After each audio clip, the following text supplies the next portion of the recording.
forces have launched a direct attack on Syria's government. And here's the latest on what we're learning about those 59 Tomahawk missiles fired from warships in the Mediterranean. All of them aimed at the airstrip where Syrian forces launched the deadly chemical attack earlier this week. Syria and Russia claim 6 died in that attack. Syria has called it an act of aggression. And while it's received some praise from members of Congress, critics say President Trump should have consulted with Congress before making this move. Our whole team is standing by. Let's start with our chief global affairs anchor, Martha Raddatz. And Martha, the president apparently made this decision late yesterday afternoon. It all unfolded very quickly after that. Very quickly. He had Secretary Mattis offering him several options. He decided on this one. 59 cruise missiles, as we've said, launched from the Mediterranean. We're just learning it took about an hour for those cruise missiles to hit their target. They travel at about 500 miles an hour and slamming into that airbase. That was where those planes took off. The U.S. had actually tracked those planes. They didn't know they had chemical weapons on board at the time. Only one of the planes dropped the chemical weapons, but that's where they took off from, and they've destroyed about 20 planes, maybe the one that dropped those bombs. The Syrians saying 7 people killed as well. The White House, John Carl, reporting earlier this morning that this is it for now, a targeted strike to punish Syria for that chemical weapons attack, deter a future attack, but it is going to put these questions about whether or not the United States has to escalate on the table. It certainly will. And what the strategy is, George, what does he do next? He clearly wants Bashar al-Assad out of office, but how does that happen? You've heard Rex Tillerson talk about, well, we have to defeat ISIS first, but there's no room for Assad. Can they gather the world to go against Assad? And as recently as Monday, the president and his team saying, no, we accept the reality of Assad in office. Exactly. And actually the day of the attack, just before I think he saw the pictures, he said, I don't want to be president of the world, I want to be president of the United States. But when he saw those pictures,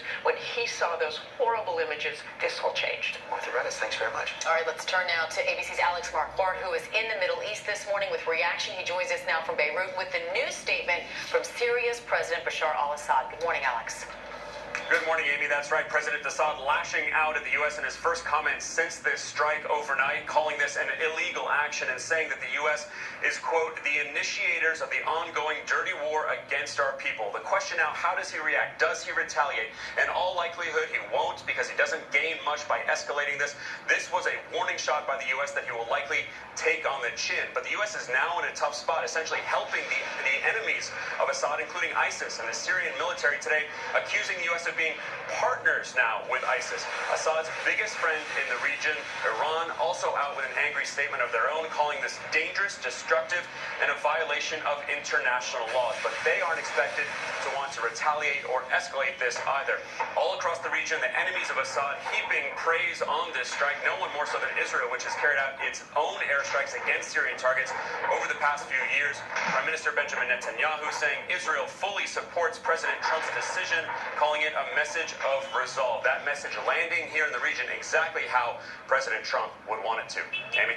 All right, we appreciate it, Alex Marquardt, and of course we'll keep you updated on the Syrian situation throughout the morning. But we turn now to Paula Ferris with this morning's other top stories. Good morning. Good morning, Amy. Good morning, George. Hello, everyone. And history is being made in Washington today now that Republicans have deployed the so-called nuclear option to change the rules of the Senate and clear the way for Supreme Court nominee Neil Gorsuch to be confirmed with a simple majority. Now, critics say that this rule change breaks decades of tradition, but Republicans argue that it was the Democrats' filibuster in the first place that broke tradition.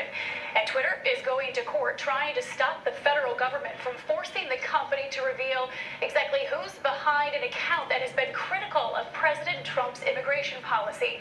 People running the Twitter handle in question describe themselves as current and former U.S. immigration employees. Twitter says a government order demanding personal information about the account holder, it violates the First Amendment.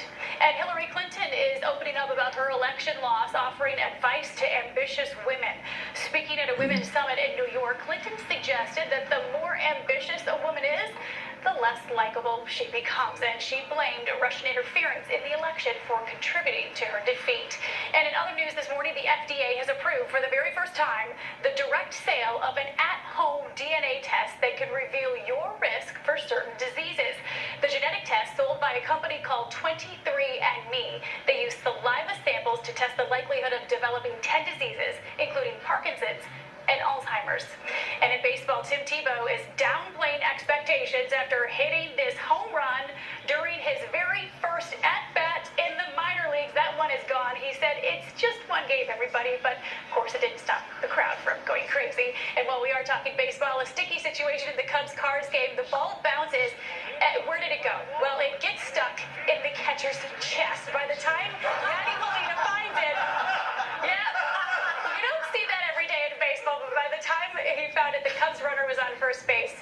The catcher denies using any illegal sticky substances. And finally, there's been a lot of talk online about a pregnant giraffe named April in upstate New York, but a giraffe in Ohio just stole the spotlight, giving birth to this 130-pound baby at the Toledo Zoo.